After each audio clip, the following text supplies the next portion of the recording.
नमस्कार मित्रों, कैसे हैं सब लोग। आशा करता हूँ सभी बहुत प्रसन्न, स्वस्थ और अपनी मस्ती में होंगे।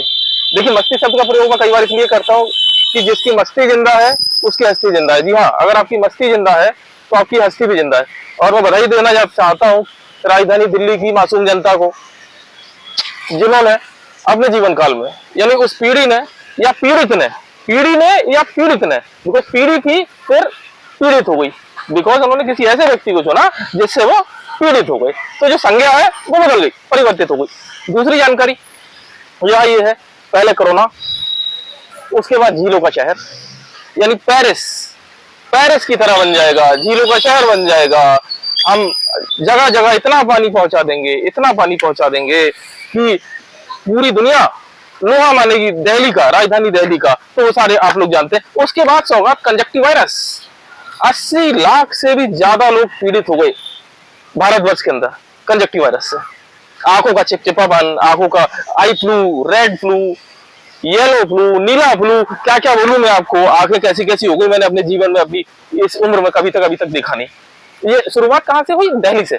ना दिल्ली झीलों का शहर बनता, ना वहां से कंजक्टिव वायरस। जिस प्रकार मित्रों, एक बात आपको बताना चाहता हूं मैं, जिस प्रकार कोरोना की शुरुआत हुई थी, आरंभ हुआ था चीन से, जिंग पिंग या पिंग पिंग, जो भी व्यक्ति का नेम है, मुझे उससे कोई व्यक्तिगत पर्पज नहीं है, परंतु जिस प्रकार कोरोना की शुरुआत हुई थी वहां से, उसी प्रकार कंजक्टिव वायरस समझने की आवश्यकता है आपको। युवाओं, जितने भी भारत के हैं हमारे, या दिल्ली के हैं, या दिल्ली एनसीआर के हैं, या फिर दिल्ली के जो पीड़ित है, उनको समझने की आवश्यकता है कि कंजक्टिव वायरस की शुरुआत आप तुलना करें कोरोना से।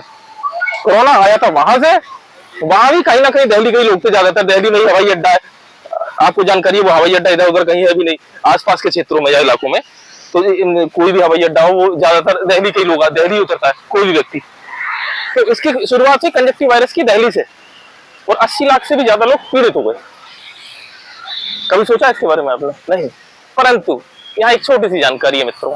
जानकारी ये है कि चुनावी तो आप ही ने था, छोटा सा लॉलीपॉप थमा दिया गया लोगों के हाथ में, जिसका नाम था बिजली फ्री, या फिर महिलाओं के लिए बसों में किराया फ्री।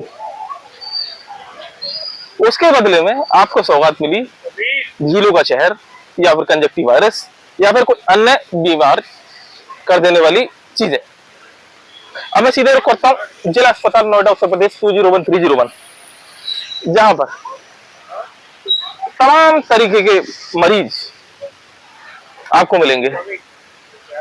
उत्तर प्रदेश के माननीय यशस्वी मुख्यमंत्री योगी आदित्यनाथ जी से मैं विनम्र निवेदन करना चाहूंगा कि वहां पर जितने भी सीएमओज हैं, जितने भी जिले हैं, सबको ये तत्काल प्रभाव से निर्देश दिया जाए कि जितने भी हमारे जिला अस्पताल व्यवस्था तो दुरुस्त है, बहुत अच्छी व्यवस्था है।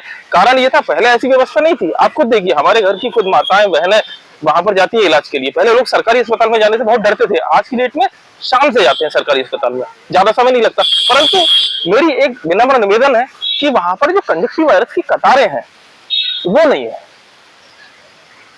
कंजक्टिव वायरस के जो आई फ्लू के मरीज हैं वो भी उसी पंक्ति में लग रहे हैं, और जो अन्य मरीज हैं वो भी उसी पंक्ति में लग रहा है।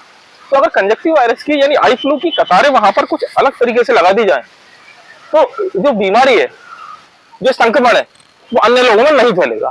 तो तत्काल प्रभाव से जितने भी सीएमओ है, जितने भी अधिकारी हैं, उनको ये निर्देश दिया जाए कि कम से कम जो भी कंजक्टिव वायरस के आई फ्लू के मरीज हैं, उनको कम से कम एक अलग कतार बना दी जाए। ज्यादा कतारें नहीं है, अब ये बस ढलान पर ये खत्म ही हो चुका है, समाप्ति के दौर में है। बिकॉज हर बुरे वक्त के बाद अच्छा समय आता है, इस बात को आप भी जानते हैं।